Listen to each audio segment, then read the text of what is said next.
قارون کو دولت مل گئی، اتنا بڑا خزانہ تھا اس کے پاس کہ قرآن کہتا ہے کہ ایک جماعت مل کے صرف خزانے کی چابیاں اٹھاتی. یعنی یہ معاذ اللہ کوئی گپ نہیں، یہ قرآن مجید نے بیان فرمایا کہ ایک جماعت مل کے صرف خزانے کی. تو حضرت سیدنا موسیٰ علیہ السلام نے کہا زکوٰۃ دو. زکوٰۃ کے معاملے میں لوگ ہیل و حجت سے کام لیتے، غریب ہو جاتے. اس کو کہا زکوٰۃ دو تو کہنے لگا آپ کی تو میرے مال پہ نظر ہے. اب نے فرمایا تو بڑا بیوقوف ہے، مال تجھے اللہ نے دیا ہے نا، تو اللہ کے رستے میں دے. یہ کام ذرا مشکل ہے کہ اس کو بار بار کہا تو اس نے نہ بجائے اس کے کہ وہ مال دیتا، اس نے حضرت موسیٰ پہ الزام لگا دیا، ایک عورت کو تیار کر کے لایا. یہ الزاموں والا کیس سنتے آ رہے ہیں آپ کہاں تک؟ حضرت یوسف پہ بھی لگا، جناب مریم پہ بھی لگا، حضرت سیدنا موسیٰ کلیم پہ بھی لگا، اور حضرت عیسیٰ پہ بھی. سارے ہوئے نا الزامات. آپ کیا بات کرتے ہیں؟ الزام لگانا، بہتان ترازی کرنا، اور ہمارے یہاں اچھی بات دل سے پھیلتی ہے، بری خبر وہ جلدی پھیل جاتی.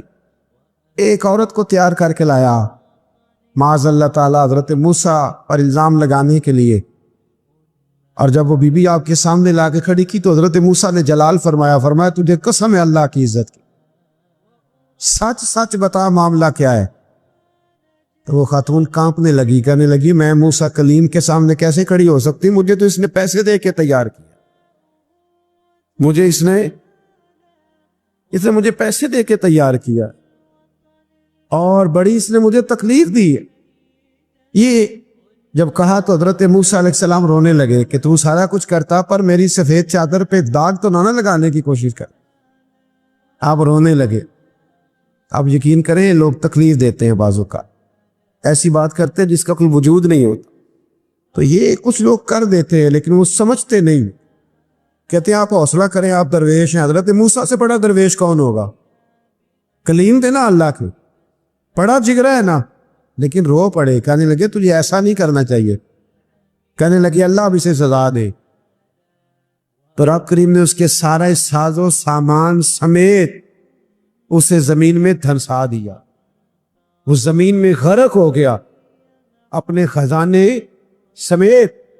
امام اعظم ابو حنیفہ رحمۃ اللہ تعالی علیہ کچھ لوگ حسد کرنے لگے تو ایک عورت ایک دفعہ آ گئی، کہنے لگی کوئی مسئلہ پوچھنا ہے. یہ بڑا کٹھن سا معاملہ ہوتا ہے، جو آدمی جو کام کر رہا ہوتا ہے وہی روپ دھار لیتے. مسئلہ کچھ نہیں، اندر آئی تو باہر سے شور ہو گیا، لوگ آ گئے، کوتوال کو بلا لیا، معاذ اللہ امام صاحب کے پاس بی بی ہے، جیل میں لے گئے، سویرے فیصلہ کریں گے. رات کو نا ساری رات امام اعظم نے نماز پڑھی، ساری رات، اور کہنے لگے اے اللہ اب تو میں بوڑھا ہو گیا، اس حال میں اب ان سوالوں کا جواب دوں گا. وہ عورت بھی ساتھ بند تھی، اس عمر میں ان سوالوں کے جواب یار بڑا مشکل ہوتا ہے. اللہ اکبر، اس عمر میں. امام صاحب رو رہے تھے تو اس عورت کا دل نرم ہو گیا. امام صاحب سے کہنے لگی مجھے غلطی ہو گئی، میں نے پیسے کسی سے پکڑ لیے تھے، حضور آپ تو اللہ کے نیک بندے. امام صاحب کہنے لگی اب ایک نیکی کر، کوتوال سے کہہ کہ مجھے کوئی تکلیف ہے تو میں دوا کھا کے واپس آ جاؤں گا. تو وہ کوتوال تو پہلے ملا ہوا تھا، اس نے اس کو کہا کہ مجھے کوئی تکلیف ہے میں گھر جاتی ہوں، دوا کھا کے واپس. امام صاحب نے سمجھا دیا.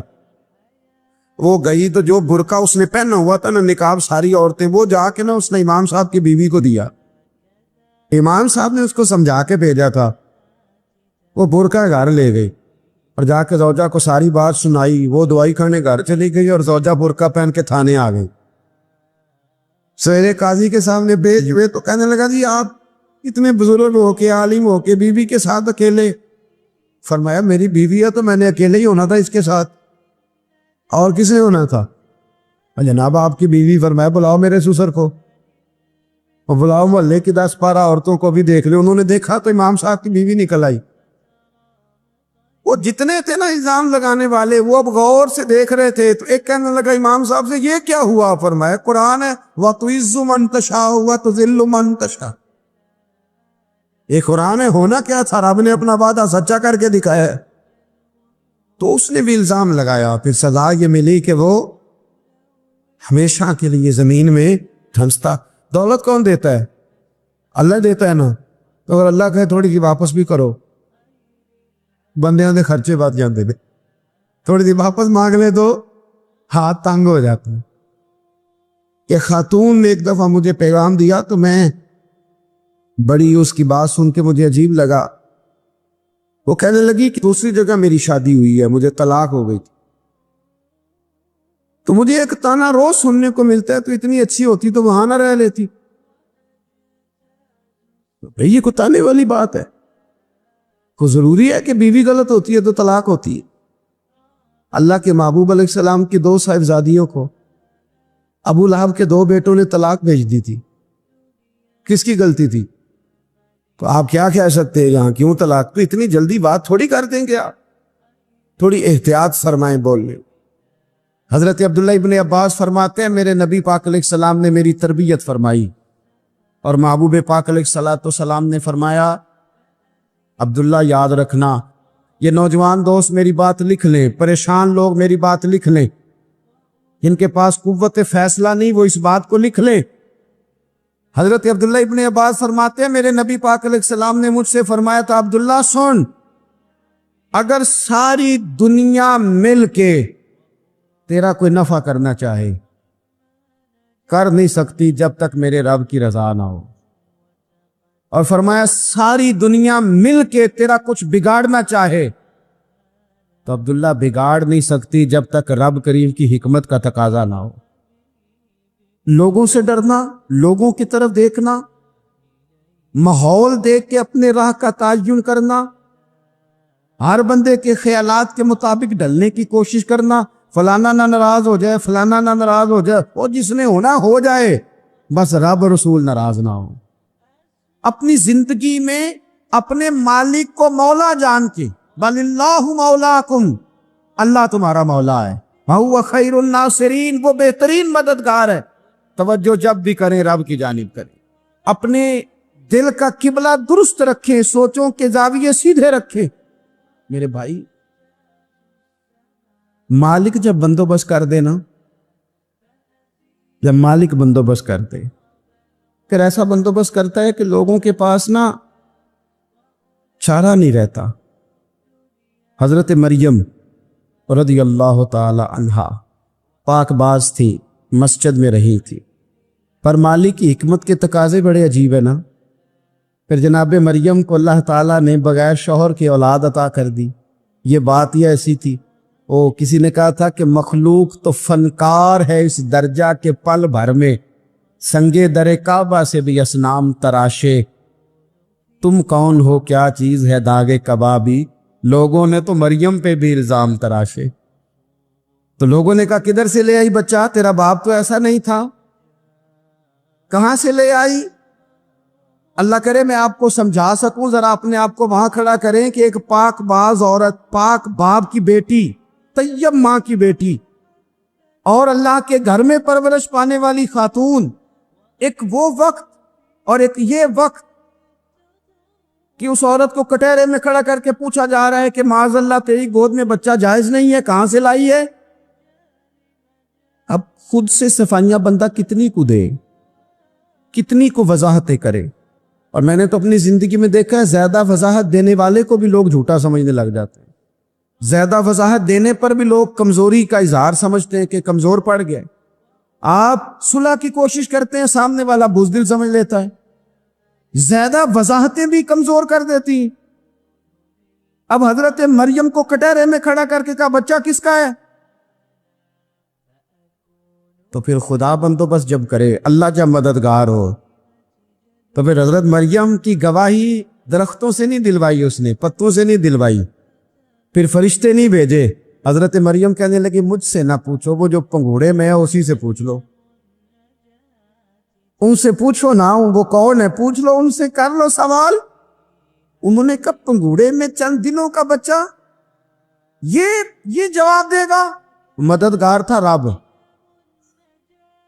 ان کی برات کا اعلان کرنا تھا مالک نے، اور جب مالک اعلان کر دے، جب مالک تیری صفائی دینا چاہے، جب مالک تجھے دنیا کے سامنے نکھارنا چاہے تو پنگوڑے میں لیٹے حضرت عیسیٰ بول کے کہنے لگے انی عبداللہ آتانی الکتاب، فرمایا میں اللہ کا بندہ ہوں، رب نے مجھے کتاب عطا کر کے نبی بنا کے دنیا میں بھیجا ہے، میں اللہ کا بندہ ہوں، کتاب لے کے آیا ہوں، نبی بن کے آیا ہوں۔ پھر پنگوڑے سے اعلان ہو گیا، پھر بچہ بول پڑا، اور یہ ایک دفعہ نہیں بات ہوئی۔ یہ بنی اسرائیل میں ایک جریج نام کے شخص بھی تھے جو نماز پڑھ رہے تھے، بعض نے لکھا ہے نفل نماز تھی، اماں نے پکارا تو آئے نہیں، تو ماں کے منہ سے نکل گیا تو اتنی دیر تک مرے گا نہیں جب تک کسی بے حیا عورت کا منہ نہ دیکھ لے۔ تو وہ عبادت گزار تھے، لیکن لوگوں نے ان کی عبادت، ریاضت، پرہیزگاری کو نہیں دیکھا، بس ایک عورت کو بھیج کے الزام لگوا دیا۔ وہ عورت آیا جایا کرتی تھی، اب آ جاتی ہیں عورتیں، مسئلہ پوچھنے کی نیت سے بھی آ جاتی ہیں۔ ماحول میں کچھ جگہ ایسی بھی ہیں جہاں عورتیں دم کرانے کے بہانے آ جاتی ہیں۔ وہ خاتون آتی جاتی تھی اس خانقاہ پہ، آستانے پہ، یہ بخاری میں موجود ہے، پھر اس نے کہا میری گود میں جو بچہ ہے یہ انہی کا ہے۔ مجھے بتائے کیسے بندہ وضاحت دے؟ حالات خراب ہو گئے، لوگ کٹیا جلانے لگے، ماحول اور طرح کا بن گیا۔ میرے نبی پاک علیہ الصلوۃ والسلام فرماتے ہیں پھر اس رب کے بندے نے کہا مالک تو کریم ہے، تیری مشیت کا تقاضا آیا جو میری ماں نے جملے بولے تھے، پر اب میں وضاحت دینے کے قابل نہیں رہا، اب تو ہی کرم کرے گا تو دروازہ کھلے گا۔ تو وہ چند دنوں کا بچہ پنگوڑے میں بول کے کہنے لگا میں اس درویش کا نہیں، میں تو فلانے چرواہے کا بچہ ہوں، وہ جو بکریاں چراتا ہے۔ رب کی مدد کو پکاریں، اپنے ساتھ اپنے مالک کی مدد کو شامل کریں، تھوڑے رزق پر بھی گزارا اچھا ہونے لگ جائے گا۔ سارے لوگ آپ کو گرانے کی تدبیریں کر رہے ہوں گے اور مالک آپ کو عزتیں عطا فرما دے گا، اس کی بارگاہ سے حکمت کا تقاضا اور ہو جائے گا۔ ہم نے ساری زندگی لوگوں کو راضی کرنے میں گزار دی، ساری زندگی بڑھاپا آ گیا بچوں کو پالتے، اور بچوں نے آخری عمر میں کہہ دیا ابا اگر کوئی ڈھب کا کام کر لیتے تو آج ہمارے دن بھی پھر نہ جاتے۔ ساری زندگی گزار دی بہن بھائیوں کو راضی کرنے میں، ساری زندگی گزار دی ذمہ داریاں اٹھانے میں، ان کو 99 دفعہ دیا، ایک دفعہ نہیں دیا تو انہوں نے کہہ دیا تو نے تو کبھی دیا ہی نہیں، تو تھا ہی نہیں۔ ساری زندگی محلے داروں، علاقے والوں کو راضی کرنے میں گزار دی۔ اور میں نے ایسے لوگ بھی دیکھے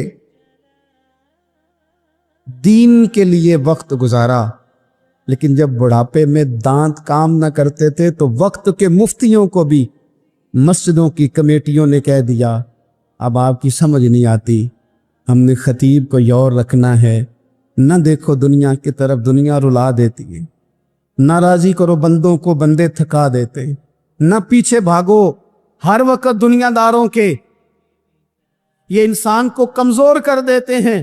وہ تو کریم ہی بڑا ہے، 2 آنسو زمین پر بعد میں گرتے ہیں، بندے کے گناہ سارے پہلے معاف فرما دیتا ہے۔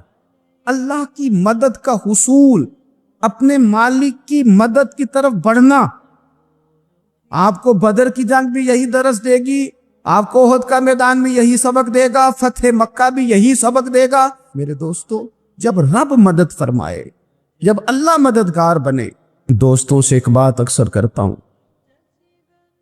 میں کہتا ہوں کہ جتنے درد سے آپ امیر کو اپنی کہانی سناتے ہیں نا، اور جس طرح آپ کے آنسو بات کرنے سے پہلے گر جاتے ہیں کہ غریب ہیں، بچیاں ہیں، کاروبار نہیں، او میرے سنگیو،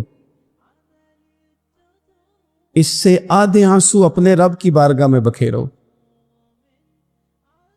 اس کے حضور عرض گزار ہو جاؤ، اس سے طلب کرو۔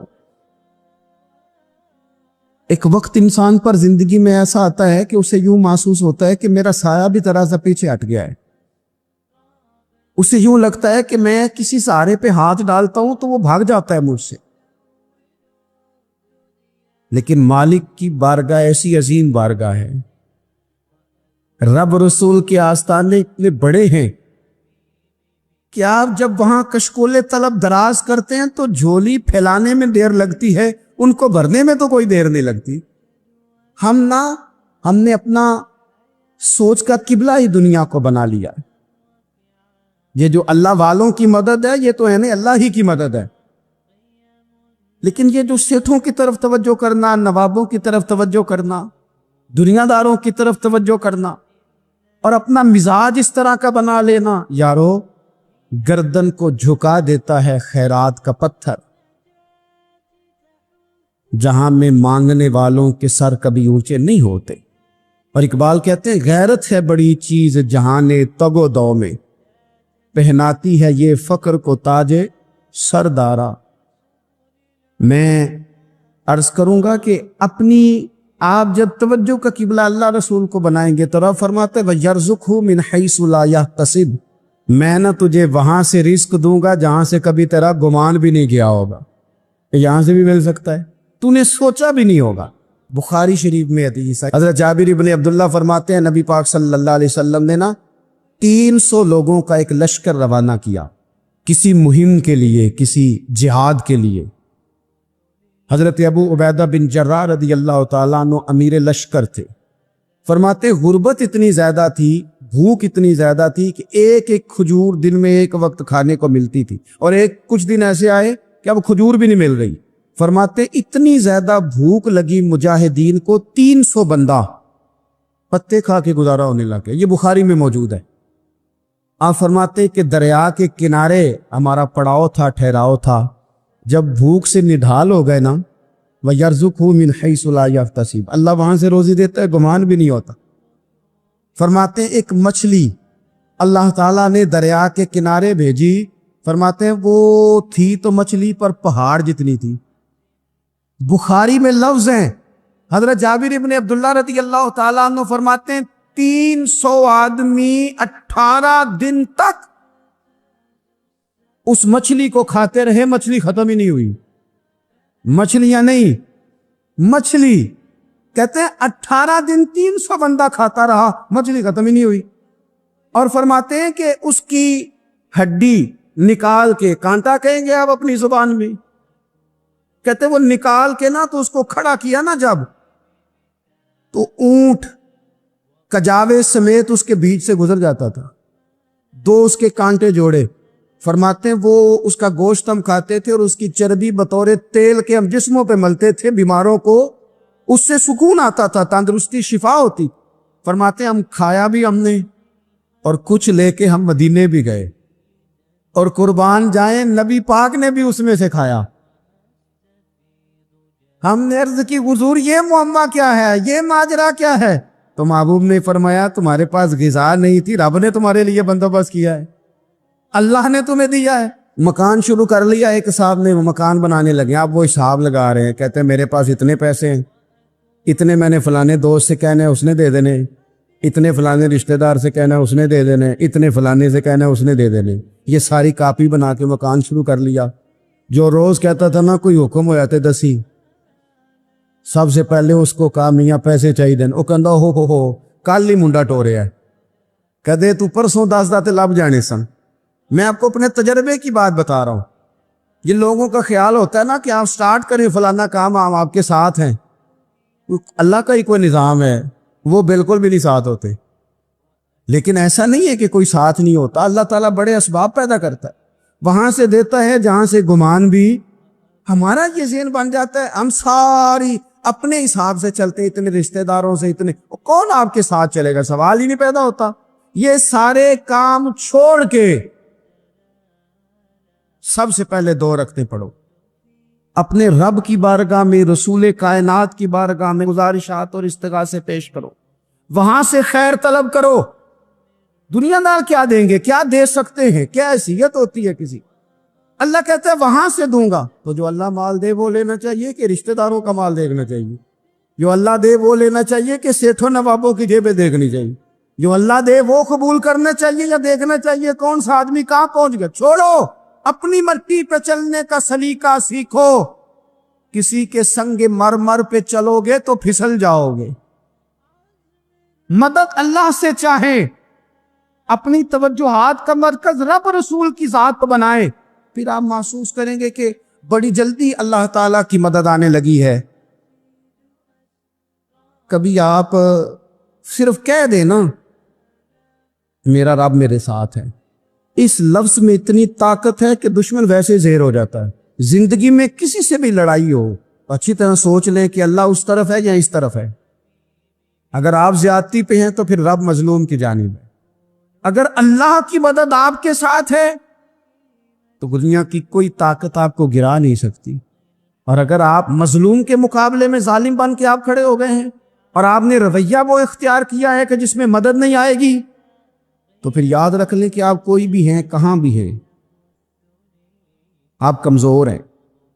طاقتور تھے ابتدائے اسلام میں، ظاہری طاقت تھی کفار مکہ کے پاس، وہ ڈنڈوں سے مارتے تھے غریبوں کو، ان کے ہاتھوں میں ڈنڈے تھے، پر خدائی طاقت ان مظلوموں کے ساتھ تھی. صاحب زرقانی نے لکھا ہے حضرت زنیرہ رضی اللہ تعالیٰ عنہ ایک لونڈی ہے، غریب ہے، ماڑے دا کی کام محمد نس جانا یا رونا، غریب سادی بی بی اور لونڈی کنیزہ، ایک مشرک کی کنیزہ تھی، انہوں نے کلمہ پڑھ لیا، وہ ڈنڈوں سے مارتا، دروں سے مارتا، تکلیف دیتا. حضرت زنیرہ رضی اللہ تعالیٰ عنہ کو اتنا مارا، اتنا مارا. اب آپ ایک اور پہلو پر بھی غور کریں، مار بھی پڑ رہی ہے پر خدا ادھر ہی ہے، اللہ کی مدد ادھر ہی ہے.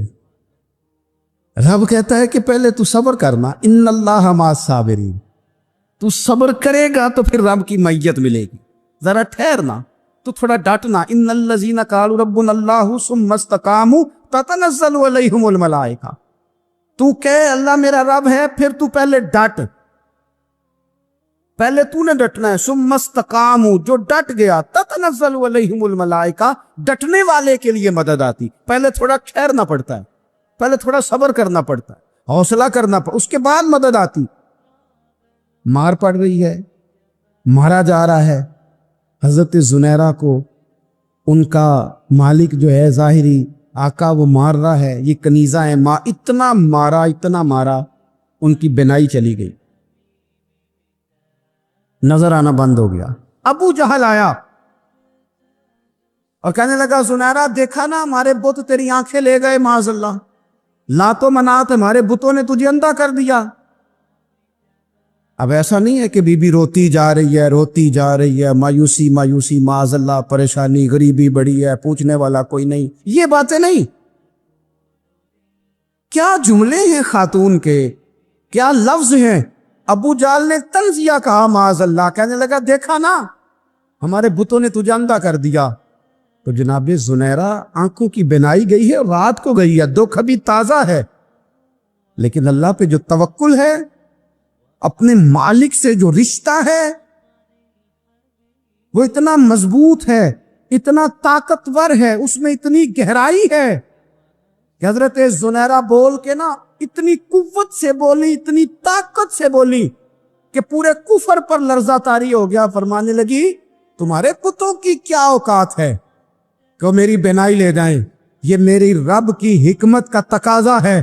جب تک اس نے چاہا زنیرہ دیکھتی رہی، اور جب اس نے چاہا زنیرہ کی آنکھوں کی بینائی چلی گئی، اور اگر وہ چاہے گا نا تو بینائی واپس بھی کر دے گا. اگر ہو ذوق یقین پیدا تو کٹ جاتی ہیں زنجیریں، اگر وہ چاہے گا تو بینائی آ بھی جائے گی. حضرت زنیرہ نے رات کو یہ لفظ کہے، ابو جال اور سارے کفار ڈر کے سن کے چلے گئے. آپ اطمینان سے آ کے بستر پہ سوئی. جب سویرے اٹھی تو اللہ نے آنکھوں کی روشنی واپس کر دی تھی. آنکھوں کی اب چھڑی پکڑی ہے، بازاروں میں گھومتی ہے، کہتی ہیں بلاؤ کدھر ہے تمہارے لات و منات، دیکھو میرے رب نے روشنی واپس کر دی. آ کر میرے ساتھ ادھر آ، ستم کر ہنر آزمائے، تو تیر آزما ہم جگر آزمائے. بیمار لوگوں یاد رکھو، کہہ دیا ڈاکٹر نے کہ تو بڑا بیمار ہے، تو بڑا کمزور ہے، یہ ہو گیا وہ ہو گیا، تو ڈاکٹر اپنے علم کے مطابق بات کر رہا ہے. ہوگا تو وہ جو میرا رب چاہے گا. کمزور ہو جانا، پریشان ہو جانا، تکلیف میں آ جانا، پتہ نہیں بات ہو گئی ہے تو جانے کیا ہو جائے گا. اپنی زندگی کے اندر اپنے رب سے رشتہ مضبوط کرے، رسول کائنات سے رشتہ مضبوط کرے، اللہ والوں سے رشتہ مضبوط کرے. حضرت زنیرہ نے پیغام دیا کہ زندگی میں جو جینا چاہتے ہیں تو وہ رب کا نام لے کے جی سکتے ہیں. جو اپنی زندگی میں خوشیاں دیکھنا چاہتے ہیں تو رسول اللہ کے نام پر خوشیاں دیکھی جا سکتی ہیں. توکل کی بنیاد پر بندہ خوشیاں لے سکتا ہے. اور اگر انسان میں توکل نہیں ہے تو پھر وہ اس کالے جادو سے بھی ڈر رہا ہے, وہ نیلے سے بھی ڈر رہا ہے, وہ پیلے سے بھی ڈر رہا ہے, وہ فلانے سے بھی ڈر رہا ہے, وہ میرے خلاف فلانا رشتہ دار سازش کر رہا ہے تو ڈر رہا ہے, فلانا میرے بارے میں یہ کر رہا ہے تو ڈر رہا ہے, وہ پتہ نہیں دنیا ادھر ہو جائے گی تو کیا ہو جائے گا, اٹھ باندھ کمر کیوں ڈرتا ہے, پھر دیکھ خدا کیا کرتا ہے. تو اس ساری گفتگو کا نچوڑ آپ کو یہ عرض کیا ہے. سب سے پہلے تو یہ کہ میدانوں میں مدد بھی اللہ کی, رزق میں مدد بھی اللہ کی, فصلیں خشک ہوں تو مدد پھر بھی اللہ کرے تو پھر ساری مدد, اور اگر انسان بیمار ہو تو پھر بھی مدد اللہ کی. تو اپنے اللہ کی جانب توجہ کو بڑھائیں, آپ اللہ سے مدد کے سوالی بنے. ترمذی کی ایک حدیث ہے, میں آپ کو زندگی کا تجربہ بتاتا ہوں کہ جب میں بڑا پریشان ہوتا ہوں تو یہ والی روایت کھول لیتا ہوں, مزہ دیتی ہے. میرے نبی پاک علیہ السلام نے فرمایا اپنے دکھ سیٹھوں نوابوں کو نہ کہنا, مالداروں کا نہ کہنا, ورنہ اللہ تمہیں کبھی غنی نہیں کرے گا. فرمایا اپنے دکھ اپنے رب کی بارگاہ میں عرض کرنا, جلدی کرے یا دیر سے کرے اللہ تمہیں لوگوں سے بے نیاز کر دے گا, اللہ تمہیں غنی کر دے گا. رات کو بیٹھو نہ اس کی بارگاہ. امام غزالی سے کسی نے پوچھا تھا, امام غزالی سے, کہ حضور اللہ کا بندے سے راضی ہونا کمال ہے یا بندے کا اللہ سے راضی ہونا کمال ہے؟ تو امام غزالی مسکرائے, فرمانے لگے رب تو بڑا ہی مہربان ہے, وہ تو بڑی جلدی راضی ہو جاتا ہے. وہ تو مسجد میں آ کے توبہ کرے تو اللہ راضی, کسی یتیم کے سر پہ ہاتھ پھیرو تو اللہ راضی, وہ تو کسی اندھے کو رستہ دکھایا تو اللہ راضی ہو گیا, وہ تو طوائف نے کتے کو پانی پلایا تو اللہ. امام صاحب فرمانے لگے یہ بندہ ہے جو اللہ سے راضی نہیں ہوتا. جس کے پاس اولاد نہیں وہ کہتا ہے چلو ایک بیٹی مل جائے تو میں راضی ہوں, بیٹی مل گئی تو کہتا اب ایک بیٹا بھی ملے تو پھر راضی ہوں, پھر کہتا ہے یہ دونوں اچھی تعلیم حاصل کر لے تو پھر میں راضی ہوں, پھر کہتا ہے یہ بہت زیادہ پیسے کمائے تو پھر میں راضی ہوں. بہرحال راضی ہوتا, لیکن جو راضی ہو جاتا ہے نا, اللہ اکبر, جو اللہ سے راضی سکھی بڑا رہتا ہے, سکون میں بڑا رہتا ہے, مطمئن بڑا رہتا ہے. جو سمجھ لیتا ہے نا کہ جو میرے رب نے بہتر سمجھا وہ میرے اللہ نے مجھے. میں کبھی کبھی سوچتا ہوں کہ یار حضرت بلال حبشی نے کوئی عہدہ نہیں مانگا ساری زندگی, انہوں نے نہیں کہا مجھے بھی ایک صوبے کا گورنر بناؤ میری بھی خدمات ہے, مجھے بھی وزیر خزانہ بناؤ میرا بھی کچھ بنتا ہے. ایک دفعہ نہیں کہا سیدنا بلال حبشی رضی اللہ تعالیٰ عنہ نے کہ میری بھی کوئی ڈیوٹی ایسی ہونی چاہیے کہ مجھے چلو سپہ سالار ہی بنا دیا جائے. ساری زندگی مسجد میں جھاڑو دیا تو اسی پہ راضی رہے, ساری زندگی محبوب کے مہمانوں کا لنگر پکایا تو اسی پہ راضی رہے, ساری زندگی میرے محبوب علیہ السلام کے بچوں کی نوکری کی تو اسی پہ راضی رہے, راضی بالرضا رہے. حضرت سیدنا موسیٰ علیہ السلام نے عرض کی کوہ طور پہ جا کے, مولا میری قوم پوچھتی ہے کہ کوئی ایسا کام بتا جو ہم کریں تو ہم سے راضی ہو جائے. حضرت موسیٰ کی قوم کا خیال تھا کہ تہجد کا حکم آئے گا تو پڑھیں گے, صدقات کا حکم آئے گا تو دیں گے, جہاد کی بات ہوگی تو کریں گے. کچھ جو نیک لوگ تھے ان میں سے انہوں نے یہ پیغام دیا کہ مالک ہمیں بتائے کہ وہ کس کام پہ راضی ہوتا ہے, ہم وہ کام کریں تاکہ اللہ ہم سے راضی ہو جائے. حضرت موسیٰ کلیم کہتے ہیں میں نے عرض کی مولا میری قوم پوچھتی ہے کہ کون سا ایسا کام کرے کہ تو راضی ہو جائے. تو رب کریم نے ارشاد فرمایا, موسیٰ کہتے میرا خیال تھا کوئی لسٹ ملے گی, لیکن مالک نے ایک جملہ کہا, ایک جملہ, اور تفسیروں کے دریاب آ دیے.